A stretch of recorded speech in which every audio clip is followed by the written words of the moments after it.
Знаете ли какво измислихме с един дядо от село Железница? Един месец, ако никой не кара кола в България, само един месец, и се оправи икономическата криза. Защото хората ще разберат, че могат и без коли да се справят, използвайки градски транспорт, пеша, с колелета, кой с каквото може. И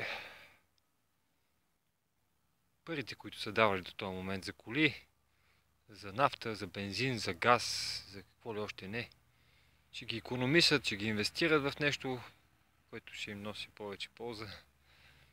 Ще станат по-здрави, защото ще се движат повече и по този начин ще се дигне жизнения стандарт поне с 20-30% в България.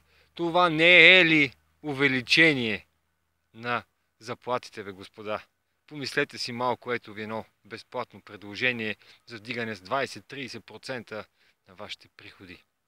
Спрете да карате леки автомобили в града. Ако искате си ги дръжте, но ги използвайте само като ходите на почивка извън градско. Това е като начало. Пожелавам ви успех. Всичко най-хубаво.